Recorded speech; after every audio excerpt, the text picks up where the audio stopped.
Olá pessoal, tudo bem? Sejam bem-vindos a um webinar super especial para tratar desse dia tão especial que é o Dia do Pão.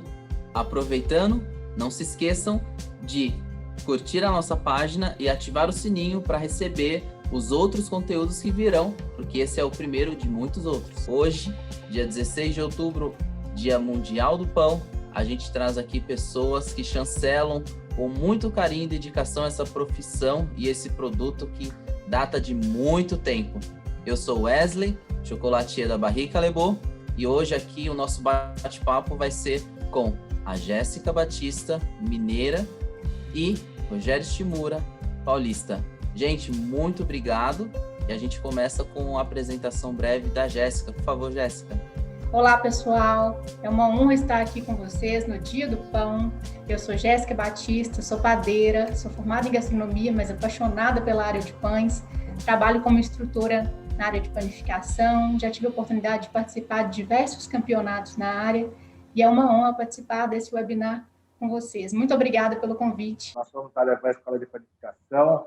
Eu estou no ramo há 32 anos, mas vou contar a história da família do meu pai é desde 1946. Então, a gente tem uma estrada aí, já está bem andada pelo Brasil e pelo mundo inteiro, né? Então, é uma honra muito grande de estar falando sobre panificação com pessoas que são apaixonadas pela arte da panificação, Jéssica e Wesley. Para mim, é uma honra muito grande, muito grande mesmo, no Dia Mundial do Pão. E para falar dele, o nosso pão, a gente tem todo esse cenário belíssimo da Paulista.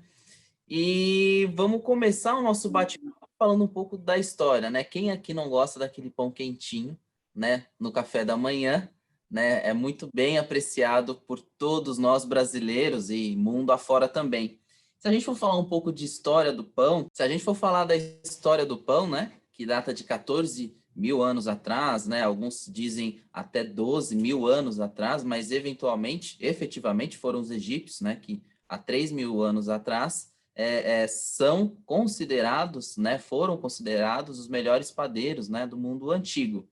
E aí eu gostaria de começar com o Shimura com uma pergunta: qual a história do pão e a relevância para a humanidade, né? Porque ele foi descoberto de maneiras diferentes, entre tentativa e erro, mas ele também tem uma questão muito cultural em relação à estrutura, à sociedade econômica. Ele começou entre tentativas e erros, né? Qual que é a história e a relevância do pão para a evolução da humanidade, seja ela em relação à alimentação, ao compartilhamento, ao sentimento e até a estruturação de uma sociedade? Bom, se for contar a história da panificação, a gente tem que voltar um pouco, como você falou, né?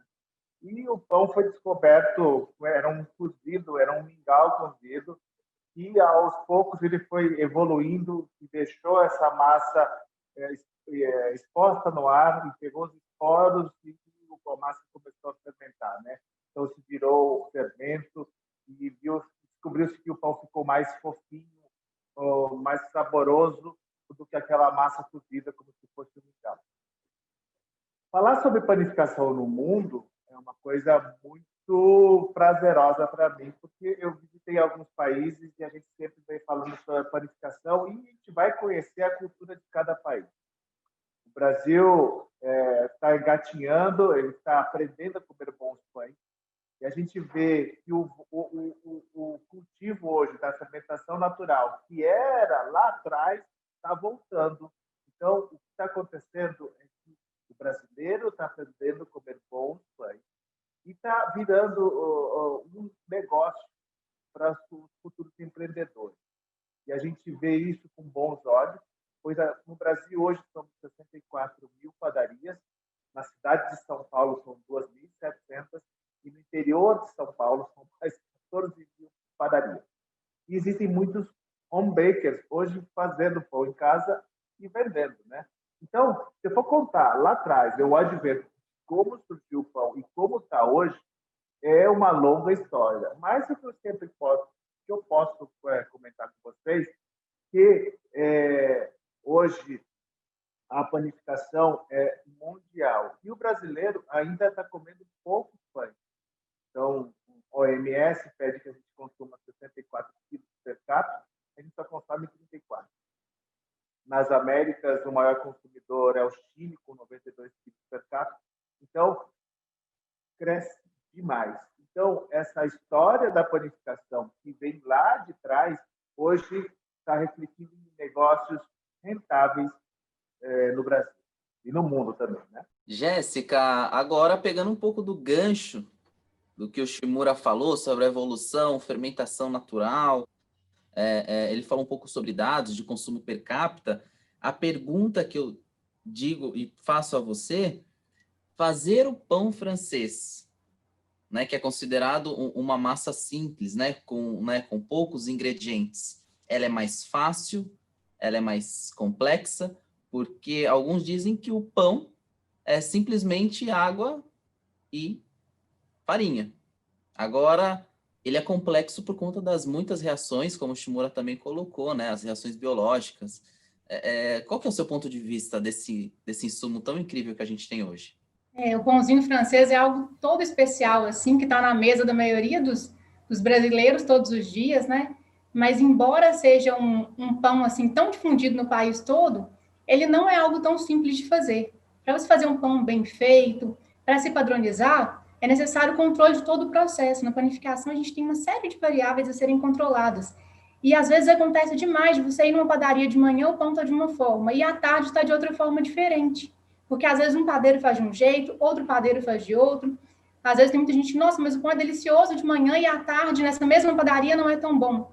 Por que disso? Porque é preciso controlar todas as variáveis e fazer cada uma com cuidado, com atenção, para ter um pão de qualidade. Então, embora seja algo popular, nem sempre em todos os lugares são tão gostosos, porque é necessário esse cuidado, porque não é um produto fácil de fazer, é um produto que exige cuidado, e é necessário controlar todas as variáveis para se ter um pão com uma pestana aberta, ter um pão crocante, ter um pão com uma fermentação que foi bem feita.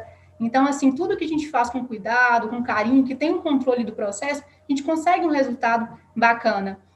Muitas padarias agora estão entrando até tendo centrais de produções, né?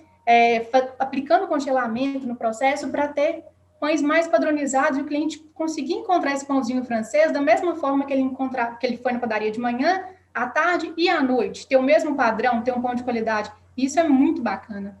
Então, você sabe quantos pães franceses são vendidos diariamente no Brasil? Você tem ideia? Não tenho a mínima ideia, Shimura. Recorro a vocês aí, os mestres da arte. Então, o pão francês é o pão com menos ingrediente, mas é o que é o mais difícil de fazer, como a Jéssica comentou. Existem normas da ABNT, que é o único pão no Brasil que tem essas normas, né? Então, a vida útil do pão francês são apenas 2 horas.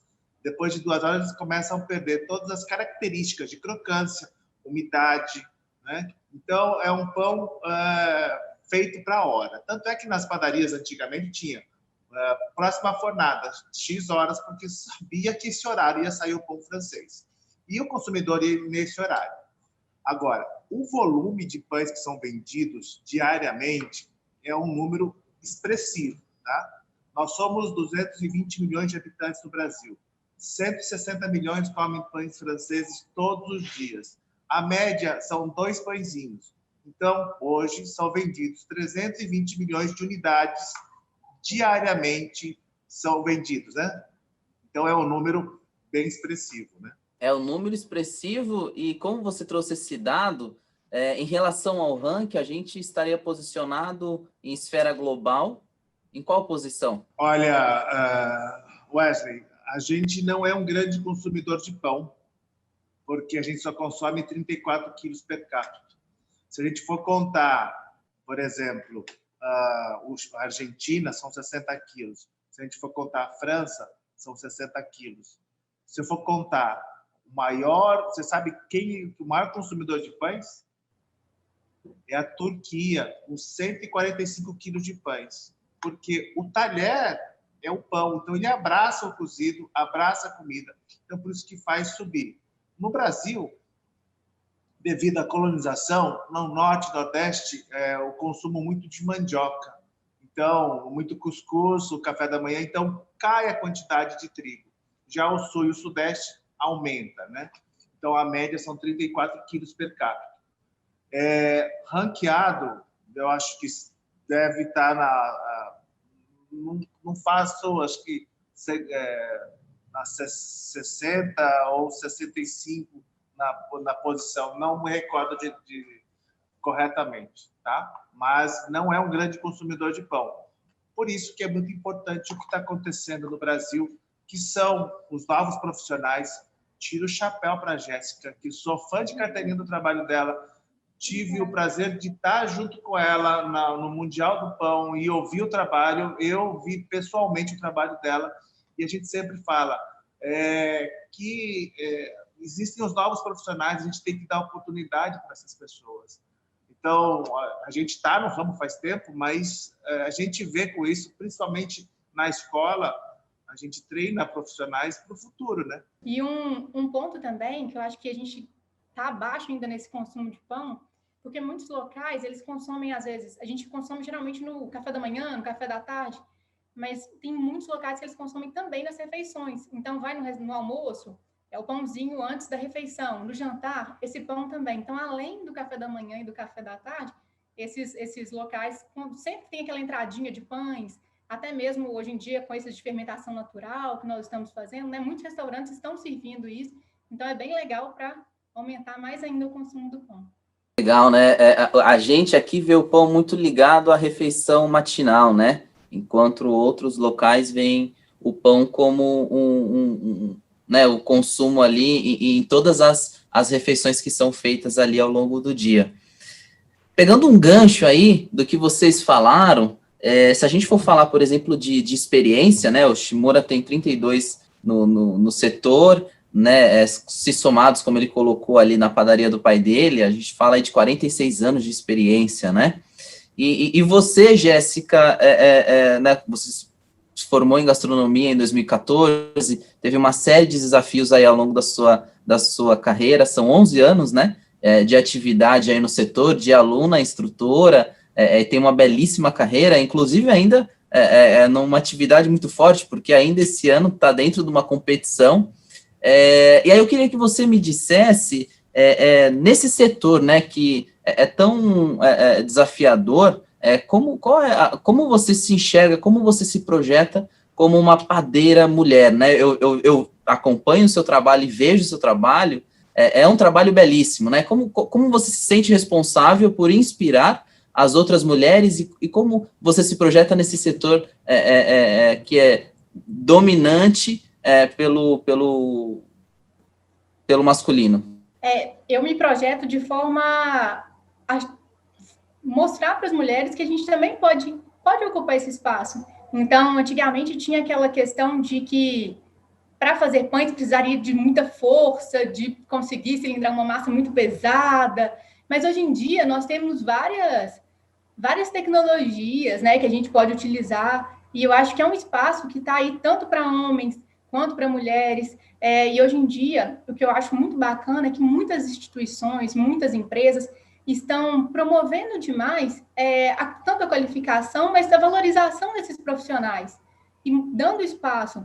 Então, por exemplo, esses campeonatos, tanto campeonato de receita, quanto campeonato para poder mostrar as habilidades e assim por diante, de valorizar esse profissional que às vezes ficava só escondido no ambiente de produção, que às vezes valorizava-se demais o chefe de cozinha, por exemplo, mas o padeiro não. E hoje em dia, várias revistas, várias instituições estão fazendo competições para valorizar esse profissional. Isso é muito bacana e dá a chance, tanto de homens quanto mulheres, poderem mostrar o seu trabalho para todo o Brasil, né? E assim por diante. Legal.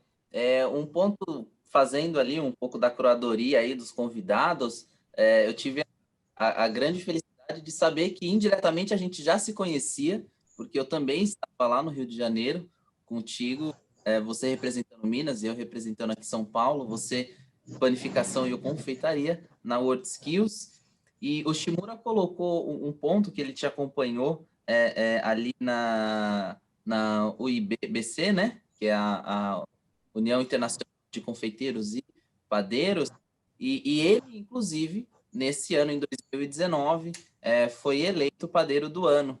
E aí eu queria entender de você, Shimura, o que isso representa para nós, brasileiros, e para você que tem aí uma ampla experiência e dedicação nesse setor, né? Inclusive com a criação da Levan, que é a sua escola de panificação aí em março de 2013. A Levan Escola de Panificação está desde 2013, como você comentou. Nós já recebemos mais de 8.500 alunos de todo o Brasil e também recebemos alunos de Abu Dhabi, Angola, Bélgica, Nova Zelândia, enfim, Brasil inteiro e o mundo inteiro também.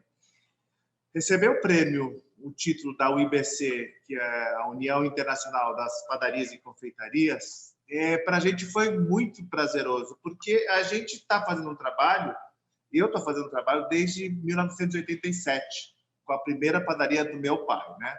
Mas se for contar a história da família do Shimura, da panificação, 1946, a gente entregava pão de carroça, meu tio-avô. E evoluiu muito. E quando eu soube dessa premiação, porque em 2018 eu fui considerado o melhor padeiro das Américas, né? Então ele já tem um link direto para o Mundial, que é a seletiva para o melhor do mundo. Que é a CIPAM, né? Em 2018, certo? Confederação Americana das Indústrias de Panificação, correto? Correto, a CIPAM, que é a Confederação Interamericana da Panificação, 2018. E eu já fui para a final, para o melhor do mundo, né? E eu estava ministrando aula, o seu Antero, que é o presidente do sindicato, era 8 horas da manhã, me ligou no primeiro dia da feira da FIPAM do ano passado. E aí ele falou assim, Shimura, a hora que eu vi que era o seu Antero, eu falei assim, deve ter mais alguma coisa, o seu Antero deve estar querendo que eu participar de uma palestra num outro estande. E eu atendi, o seu Antero, pode falar, vai ter algum outro estande que a gente vai ter que participar, porque eu sou diretor do Sindicato Patronal daqui de São Paulo. Então, a gente faz pela panificação não só de São Paulo, mas do Brasil inteiro. Aí ele veio e falou assim, Shimura, queria dar os parabéns. Eu falei, parabéns por quê? Não é meu aniversário. Não, saiu o resultado, você foi o melhor do mundo. Olha, eu estava pisando em ovos mesmo. E aí, ministrei aula na parte da manhã, fui para a feira às 13 horas, ao meio-dia, né? Porque a abertura meio-dia, para abertura para o público às 13. Eu não conseguia andar na feira, eu não conseguia nem tomar água no banheiro. Então, eu fui uma vez, acho que o dia inteiro, que eu não conseguia andar na feira. E todo mundo falando sobre a premiação, o carinho que as pessoas têm pela gente, né?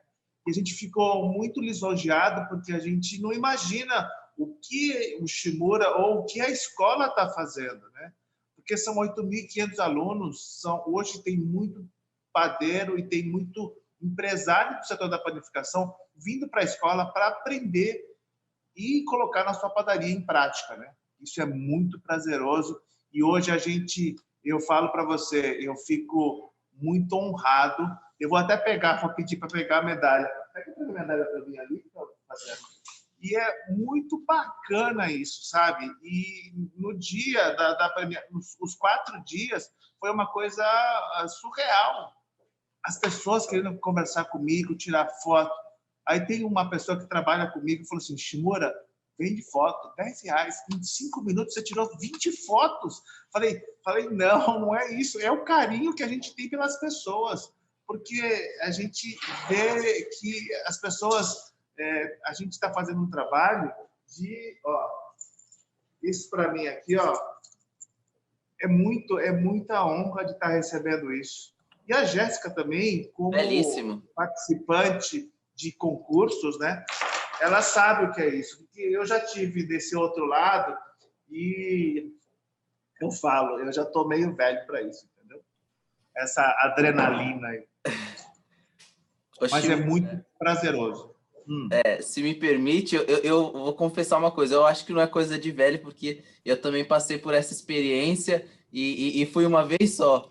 E aí vou até mesmo para a Jéssica, né? Como você falou que em 2018 teve uma pré-seleção da CIPAM, a CIPAM passa, né, para o Mundial. A Jéssica também viveu essa experiência, né? Em 2018 também na FIPAM, que a gente fez a pré-seleção mundial do PAN para justamente em 2019 ela fosse em Lyon para a França, correto, Jéssica? Qual que é essa experiência, esse gás todo que você tem aí para essas competições, né? Porque você também, assim como o Shimura, coleciona troféus e medalhas, né? Primeiramente, eu queria parabenizar o Shimura pela essa medalha, e é muito merecida, porque desde que eu comecei a estudar panificação e trabalhar com panificação, é uma inspiração para mim. Então, a escola dele, todas as palestras que eu já participei, é muito bacana, e é uma referência para todos nós da panificação. Então, ver esse reconhecimento é muito legal e muito merecido mesmo. Meu histórico de competição começou em 2011. Eu era aluna do Senai, fiz um curso na verdade, eu comecei a estudar panificação porque meu sonho era estudar gastronomia e eu não tinha condições para pagar uma faculdade de gastronomia. Então, eu falei assim, eu vou tentar conseguir alguma coisa na área para eu poder pagar minha faculdade de gastronomia. Entrei para o curso de panificação e me apaixonei. Eu descobri que eu gostava muito mais da panificação do que a área de cozinha. E lá no Senai, quando eu estava fazendo o curso, eles me selecionaram para participar de um campeonato. Esse campeonato tinha uma fase escolar, uma fase estadual e uma fase nacional. Então, foram 2 anos de treinamento até a fase nacional, e onde eu estava disputando com 15 estados diferentes e consegui obter a medalha de ouro. Foi muito assim, eu abdiquei de muita coisa nesse tempo, foi muito treinamento, eu tive um professor para ficar comigo todo esse tempo, mas assim, valeu muito a pena, porque o que eu aprendi nesses 2 anos me ajudou demais. O Shimura estava fazendo uma palestra nessa feira e anunciou que eu seria representante do Brasil na competição mundial de jovens padeiros na França, em Lyon, no ano seguinte. Então, assim, foi uma experiência para mim maravilhosa, que eu pude ver os pães de outros países também, representar o meu país, foi sensacional. E depois, eu tive a oportunidade de ser selecionada para a seletiva da Mundial do Pão, que aconteceu na FIPAM em 2018. E eu nunca tinha dirigido por muito tempo, mas a gente podia levar as peças da nossa cultura pronta, eu queria levar os ingredientes. A gente tinha um mês só de treinamento, e eu tive praticamente 4 sábados para me organizar, mas eu queria muito. Então, eu falei assim, fiquei com receio de ir de avião e quebrar essas peças da minha escultura no caminho, não consegui levar tudo. Eu falei, quer saber? Eu vou de carro, se todo mundo dá conta de fazer viagem de carro, eu também dou. E coloquei tudo no carro, fui para São Paulo, e cheguei lá, consegui fazer um trabalho bem legal, da forma como eu esperava. Eram 6 premiações, eu recebi a premiação de melhor brioche, melhor escultura, melhor pão saudável e melhor receita própria. E foi algo que é muito bacana, isso que a gente inspira outros padeiros, né? Acaba que a gente está ali representando, mas a gente está levando todos os padeiros do nosso estado, do Brasil, junto com a gente. A gente inspira e motiva outras pessoas a quererem também participar dessas competições, da gente desenvolver produtos para isso e aumentar o nível dos produtos, né? Aumentar a diversidade dos produtos na padaria. Então, a pessoa às vezes vê aquele produto no campeonato, nossa, poxa, que legal. Quem sabe eu não posso trazer isso de novo para minha padaria, para o meu estabelecimento. Então, muitas instituições promovem essas competições para elevar mesmo o nível do setor, para valorizar o profissional. Então, assim, é cansativo, não é fácil. É muito bonito no dia que a gente recebe a medalha, mas o processo por trás é muito desgastante. Mas é muito enriquecedor. O tanto que a gente aprende, a panificação, ela é muito vasta. Por mais que a gente estude, sempre tem um produto novo, sempre tem uma técnica nova, sempre tem o que mais estudar. Então, acho que esse é o caminho. Histórias belíssimas, Jéssica, Shimura, e todos vocês tiveram aí a questão de afeto sobre relação com o pão, né? Criador e criatura. E a gente fala exatamente, o pão é afeto, Shimura? Hoje a gente vê, belíssima, né, a participação sua e o engajamento também com a Kiki, né, a Kiki padeira a chimurinha. Como é que é essa relação, né? O pão é afeto também, né? Além de alimento, ele né? A gente sabe que em várias passagens ele alimenta a carne e a alma. Como você vê essa relação, essa conexão com esse alimento, com o pão? Bom, Wesley, para falar sobre isso, até me enche a lágrima, porque enche os olhos aqui, porque a minha filha sempre me acompanhou. E a gente estava na outra sede ainda e a gente começou a, sabe, como uma diversão para ela, brincando, vamos fazer um bolo, vamos fazer um pãozinho, um donuts. E ela pegou gosto e aí virou quiquipadeira. E aí a gente tem no Instagram a hashtag quiquipadeira. A gente não criou ainda um perfil para a Kiki, porque a gente que é muito nova, então deixa ela curtir essa parte. E vou falar uma coisa, é afeto sim, porque todo final de semana, antes da pandemia, todo domingo era dia de tomar café com ela na padaria. Então ela acorda, me acorda também, pai, vamos tomar café. E a gente vai na padaria aqui do bairro, mesmo onde a gente mora, e o atendente já sabe, a Kiki Padeira, já sabe como ela gosta do cafezinho, já sabe como gosta do pãozinho dela, com manteiguinha e um pouquinho de requeijão na saída. O atendente sabe tudo. E isso é muito prazeroso para a gente. E a padaria é uma extensão da sua casa, né? E quando a gente vai falar sobre a Kiki ou com outras pessoas que fazem os pães doce com os filhos, ela é super desinibida, vai falando as coisas, ela me chama até de assistente dela, entendeu? Então a gente brinca muito com isso. Fala, quer dizer que eu sou o seu assistente? Pai. Não fala nem pai. Quipadeira e Shimura assistente. Eu falo assim, produção, o assistente, está faltando isso, isso, isso. E vem mandando ainda, sabe? E ela é muito carismática. Então ela fala assim para mim, pai, eu não vou mais gravar com você. Eu falei, por que você não vai gravar comigo? Você só quer gravar comigo porque você quer mais seguidores na sua página. Eu falei, não, Kiki, você tem muitos seguidores. Se a gente for contar os likes que ela tem nessa participação, já passa de 1 milhão. É uma coisa assim surreal que a Chiara tem dessa simpatia, dessa simplicidade que eu acho que ela já nasceu para isso, tá? Não só na parte de panificação ou de confeitaria, mas a parte de mídia, porque ela é muito desenrolada, ela é espontânea e faz acontecer, né?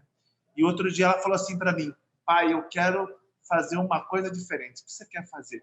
Eu quero fazer um cookie bro. Eu falei, que cookie bro? É cookies, pai, e brownie. Eu quero que faça os dois juntos. Ah, você quer fazer um Brooks? Não, é cookie bro. Cookie brown. Não, pai. Então, vamos fazer. E, Wesley, Jéssica, foi uma coisa impressionante. 200 mil likes numa postagem.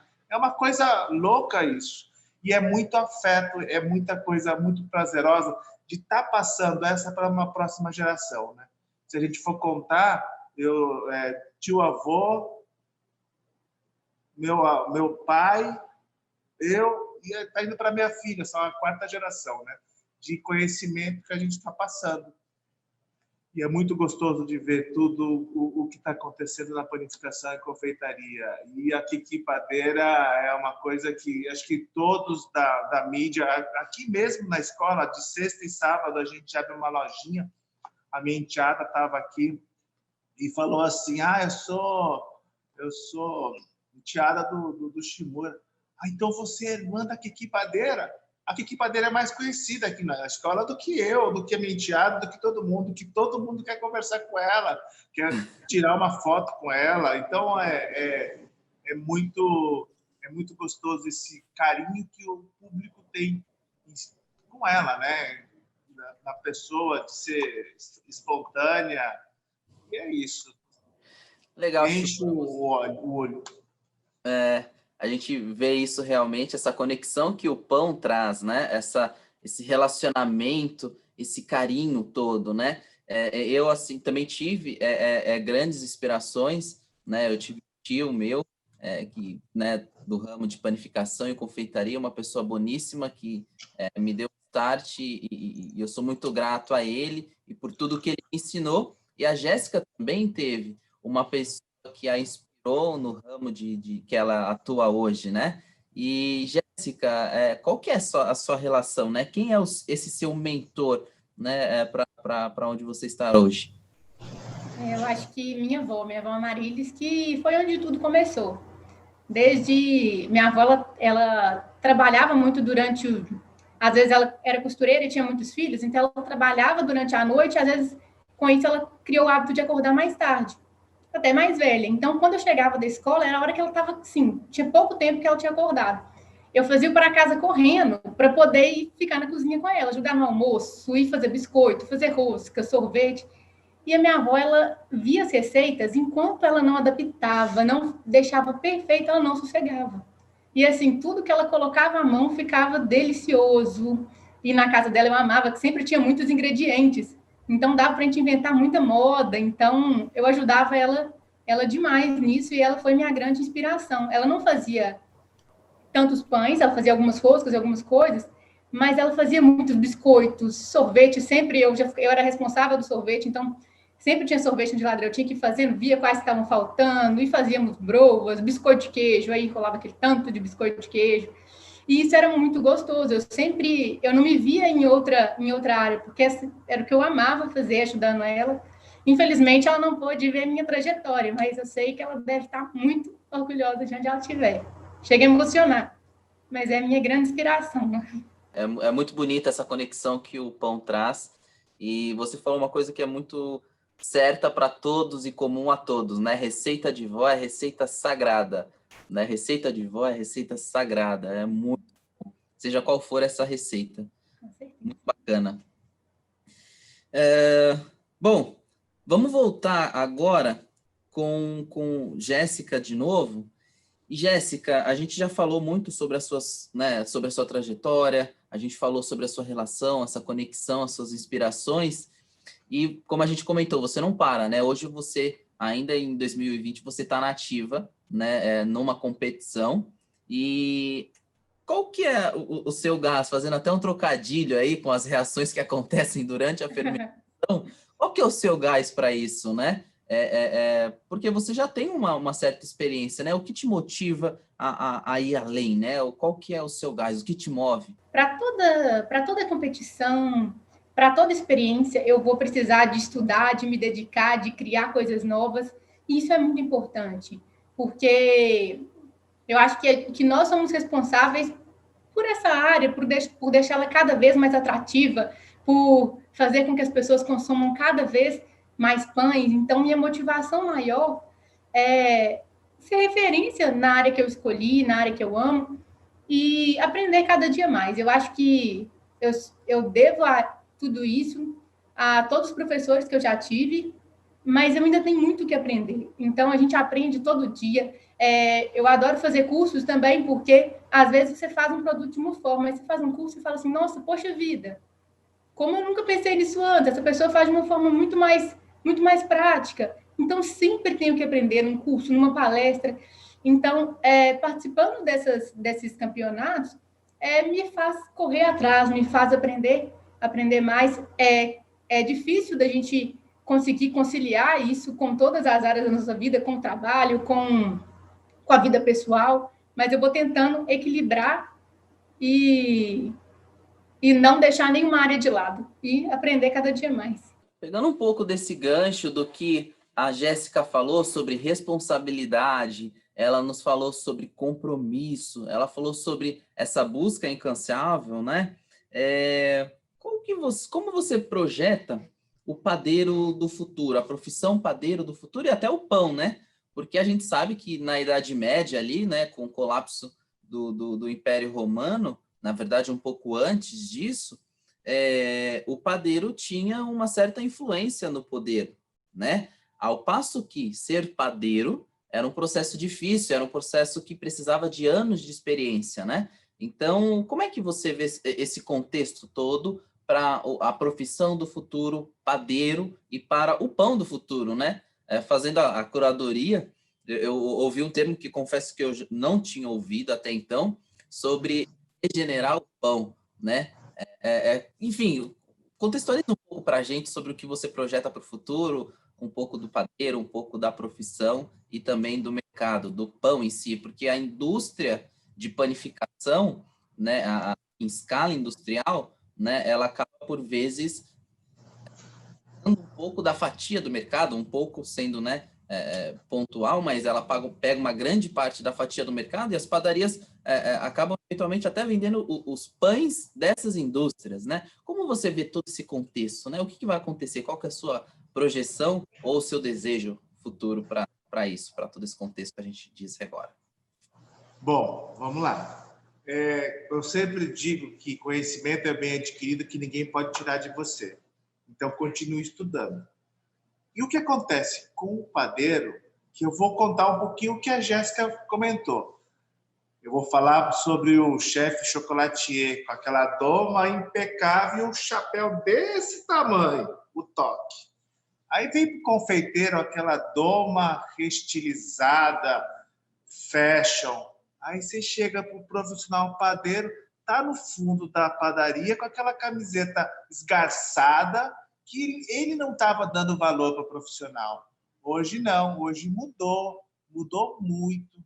Hoje já o padeiro é um profissional que já é reconhecido no Brasil. Se você for contar na Europa, principalmente na Alemanha, há alguns anos atrás, para você virar um empresário, um dono de uma padaria, você tinha que estudar. Depois de estudar, você tinha que trabalhar numa padaria. Só de 2 anos depois que você podia ter sua própria padaria. Aqui no Brasil, não. Aqui no Brasil, você tem um pouco de grana, você monta a sua própria padaria, né? Então, o profissional que a gente vê no Brasil hoje é um profissional que está estudando, está adquirindo conhecimento para replicar, transmitir também, entendeu? A Jéssica faz essa parte da escola também, onde ela ministra aula, que é muito importante também porque pegam pessoas da região ou de outras cidades. Aqui na escola a mesma coisa. Então a gente recebe muitos profissionais, muitos futuros empreendedores que querem partir para esse segmento. Se eu for contar a história do Shimura, em 1987, a gente não tinha internet, a gente não tinha publicações, a gente não tinha publicações nacionais. Então, se tinha um conhecido que estava indo para os Estados Unidos ou para a Europa, fala assim, compra qualquer livro e traz para a gente ter um pouco de referência. Hoje não. Hoje fala assim, eu quero uma receita do chocolate que o Wesley fez, da Calebo. Resolve, bateu ali, se tiver ali, vai achar. Ou então, aquele biscoito de queijo que a Jéssica falou que sabe fazer, colocou ali, se tiver ali, vai baixar. Antigamente não tinha nada disso. Hoje já tem. Hoje já tem muita tecnologia em volta, tanto no setor de equipamentos como de insumos. A internet hoje aceita tudo, né? Então, a pessoa que está vendo tem que saber ler uma fórmula, tem que saber fazer um produto. Não é simplesmente pegar, baixar da internet e falar que eu sei fazer. Não, a prática te leva à perfeição. Não é fazer uma vez, 2, e sim várias vezes. Repetição te traz a perfeição da modelagem. Garanto para você que a primeira modelagem de baguete que a Jéssica fez deve ter sido um horror. Como meu primeiro pão francês, que não precisava nem de talhadeira, nem de marreta. Era só jogar na parede que quebrava a parede, entendeu? Graças a Deus, hoje eu faço algum pãozinho ou outro, mas a gente está vendo que está melhorando muito a qualidade dos pães que são produzidos.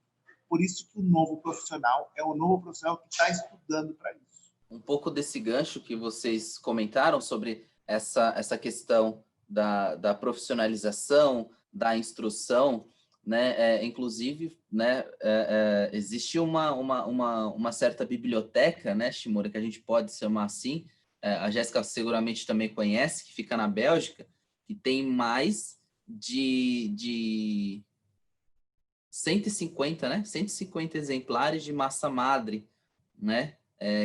Como funciona isso? Como vocês contextualizam, né? Porque, igual a gente falou, o pão né, tem a complexidade, ele é simples, mas ter diferentes tipos, né? E aí eu vou trazer um pouco para o linguajar do cotidiano, né? Que existem aí diferenças de massa madre, massa fermentada, enfim, uma série de diferenças, mas no dia a dia o padeiro chama de pé, né? O que fica lá na macieira, é o que fica eventualmente esperando ali a pré-fermentação. Então, existe toda uma estrutura, uma importância, uma relevância sobre essa parte educacional, né? Eu tive o prazer de conhecer essa biblioteca da massa madre lá em Sanvite, que é uma coisa assim absurda. Eu achei um máximo. Tem até um profissional chamado Cal que cuida da biblioteca da massa madre, né? E falar sobre levain, eu não gosto de umas nomenclaturas que tem por aí, né? Eu gosto de falar fermento natural. Eu não gosto de falar pré-shape, que para mim é pré-modelagem, que a gente tem que estar aqui, ó, presente, está no Brasil. Então, vamos fazer de acordo com o que a gente sabe. Então, a Jéssica apoia total. Esse linguajar dela? Esse linguajar vamos trazer para o Brasil. Tem muitas coisas que tem que ser, olha, eu sou Brasil, eu visto a camisa, eu bato no peito. Porque é muito importante isso, você valorizar o que você entendeu? Eu tive o prazer de visitar essa biblioteca, é assim, coisa absurda. E eu vejo com o brilho no olho do Cal falando sobre cada massa madre. Os caras falam, isso aqui é do México, isso aqui é do Japão, isso aqui é da Austrália, isso aqui são 3 brasileiros, agora tem 4 já. Então, ele veste a camisa. E essa parte de fermentação natural, hoje, é vista com bons olhos para o setor da panificação, porque a pessoa quer saudabilidade. É isso, não é, Jéssica? E aproveitando, acho que uma coisa que é muito importante é a questão disso, de valorizar o que é nosso. O Shimura falou dessa questão de pré-shape, que ele fala para é muito isso. Às vezes é melhor nós temos tantas coisas bacanas disponíveis para a gente, a começar pelos ingredientes. A gente tem tanta fruta, tanta coisa legal aqui no Brasil, e às vezes as pessoas querem usar só a baunilha, que está caríssima, framboesa, que está caríssima, e às vezes ingredientes que não são daqui, a gente nem consegue aqui com uma qualidade tão boa quanto os nossos, que são da estação e tudo. Farinha, não é só a farinha importada que vai sair um bom pão, a gente consegue com as nossas farinhas também ter pães legais. Então, a gente parar de, às vezes, querer sempre o que é feito nos outros países e tentar fazer o melhor processo com o que a gente tem disponível. Então, isso é muito bacana. E essa questão da fermentação natural, eu tive um professor que ele falava assim, o futuro da panificação está no regresso, mas no sentido de voltar o processo um pouco para essa forma mais artesanal e a gente ter um pão mais saudável, né, fermentado. Às vezes, nem sempre em todas as produções é possível fazer isso, mas é muito legal que hoje em dia, em São Paulo mais ainda, aqui em BH a gente já vê bastante, nós temos muitas opções para poder agora comprar um pão de fermentação natural, né? Não é que só esse pão é bom, esse pão é gostoso, ele é mais saudável, mas assim, todos os pães são... outra coisa que às vezes eu fico um pouco chateada das pessoas começarem a achar que todo pão tem que ter fermentação natural. E não é bem assim, tem pães que o processo dele não é tradicionalmente com fermentação natural, que a característica do fermento natural pode ajudar um pouco, mas que ele não é feito basicamente com fermento natural. E às vezes, hoje em dia, qualquer produto que você faz, que você posta, todo mundo pergunta, é com fermentação natural? A fermentação natural é muito bem-vinda, ela traz uma série de benefícios, mas não é que só pão com fermentação natural é bom. O fermento biológico também é muito bem-vindo, só que você tem que saber dosar. O excesso de fermento biológico não é legal, porque a gente não consegue maturar a massa tanto que precisa, né? A gente vai ter um pão que desenvolve rapidamente, não vai ser tão digestivo, mas se você sabendo usar o fermento biológico, ele também é bem-vindo em uma série de processos. Então, não é todos os produtos que são feitos com fermentação natural. E hoje em dia, com muita gente fazendo pão em casa, isso é muito legal, as pessoas quererem fazer seu próprio pão, é delicioso. Eu até na quarentena fiz bastante também, é muito bom. Mas de parar com esse preconceito com os pães que não são de fermentação natural, porque a fermentação natural é uma tendência, e é maravilhoso, deixa o pão muito mais saudável, um sabor assim ótimo, mas não são todos os pães que são feitos com fermentação natural. E a gente tem que saber respeitar a etapa de cada tipo de produto, as características, o processo, é isso. A primeira coisa que o aluno quer saber aqui na nossa escola, qual farinha a gente usa, né? Aí eu falo para o aluno, olha, essa farinha é da Lapônia. Lapônia é a terra do Papai Noel. Eu fui um bom padeiro ano passado, então o Papai Noel me trouxe uma carreta de farinha de lá. Aí eu falo para ele, pessoal, menos, né? Eu tenho alunos do Brasil inteiro aqui. Então, se eu vou falar que deu uma farinha importada, eu vou restringir o meu nicho de mercado. Então, a gente tem que obter o melhor resultado do pão com a farinha que você tem. Basta saber trabalhar com técnica que você consegue. Outra. Mas e a água? A água, o ano passado eu estava no Japão, eu peguei a primeira nevasca do Monte Fuji e trouxe. É água da Sabesp aqui, tratada. A gente tem um filtro aqui para tirar as impurezas. E o sal é sal cisne e sal globo. Resolve. Eu não vou ficar floreando. É isso que as pessoas têm que entender. E o que a Jéssica falou é verdade. Todo mundo quer enfiar o tal do fermento natural em qualquer tipo de pão. Mas a gente tem que respeitar. Tem pães que não aceitam isso. E tem muita gente que fala assim, o pão com fermento biológico faz mal, fermento comercial.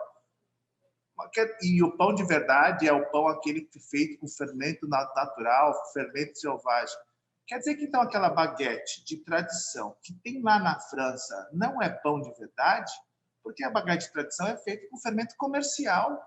E aí, como é que fica? Basta saber dosar, como a Jéssica comentou. Uma longa fermentação com fermento comercial fica excelente. Agora, de colocar fermento natural em qualquer outra produção, pode. Eu sempre falo para o pessoal, pode. Mas qual o resultado? Não sei, faça e você veja qual o resultado que vai ter. Porque tem coisas que o menos é mais.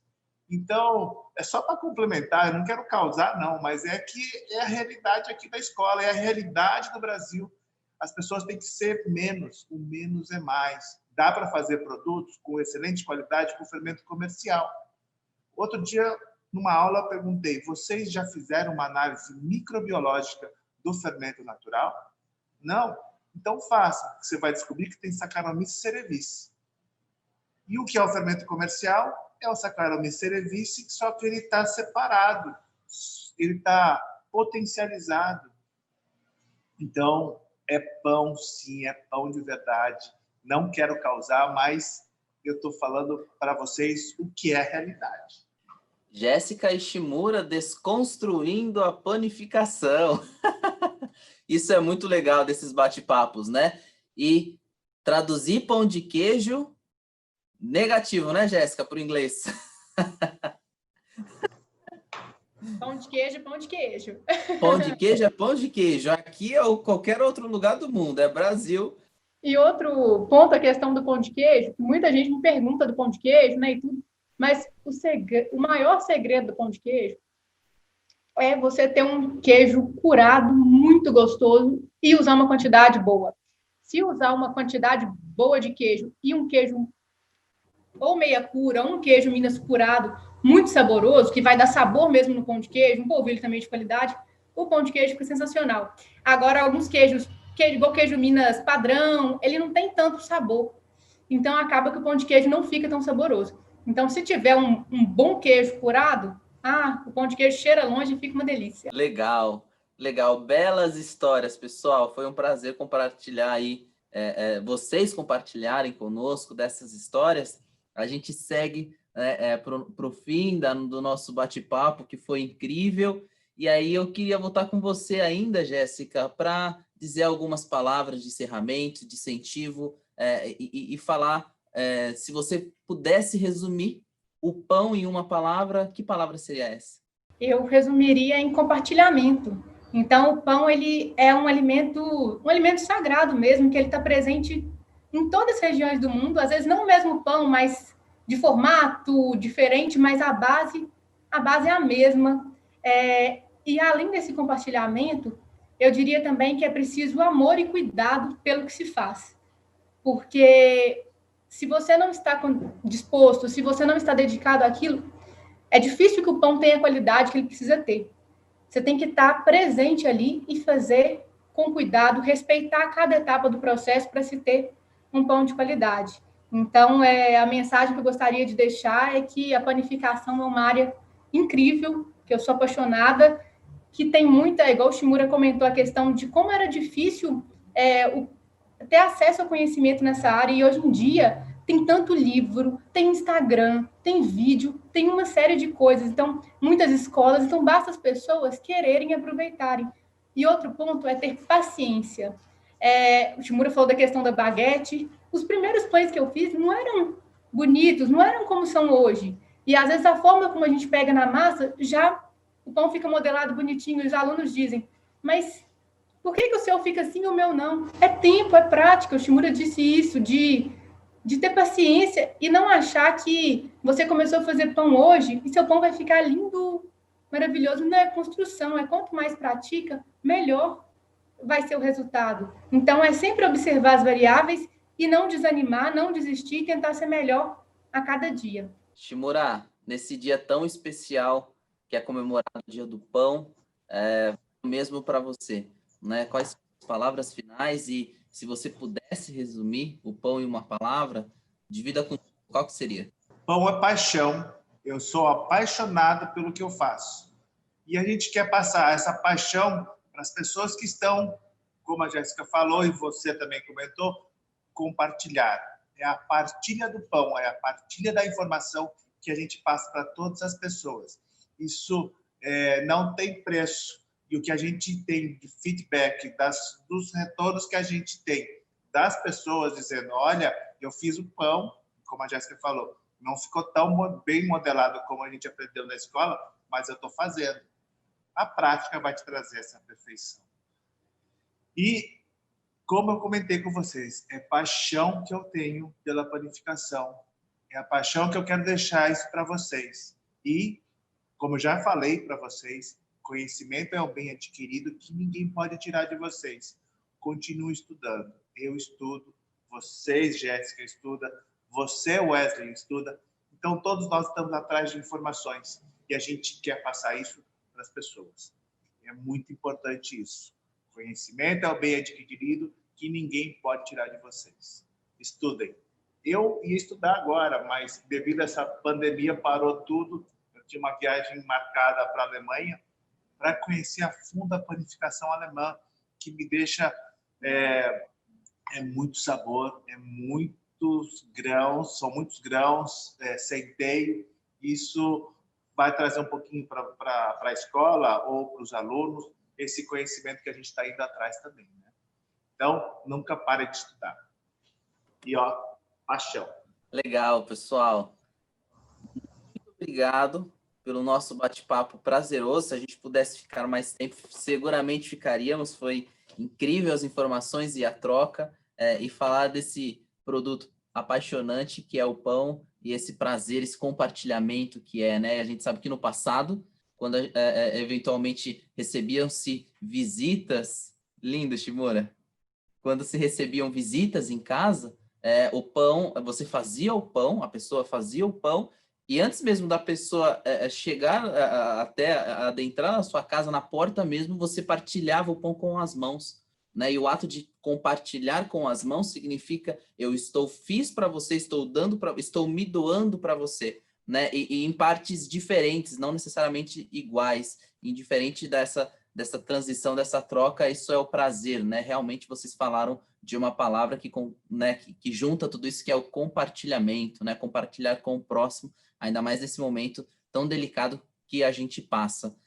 Mais uma vez, Jéssica e Shimura, muito obrigado por estarem conosco nesse webinar. É um primeiro de muitos que virão sobre outros temas também, mas esse dia não poderia passar em branco e vocês foram essenciais para fazer esse dia seguramente mais feliz, mais saudável e mais informativo. Muito obrigado por estarem conosco da Barri, aqui representando o Dia do Pão. Obrigada a vocês, foi uma honra e muito obrigada pelo convite. Fiquei muito feliz de estar com vocês, com o Shimura, que eu admiro demais, que eu sou fã.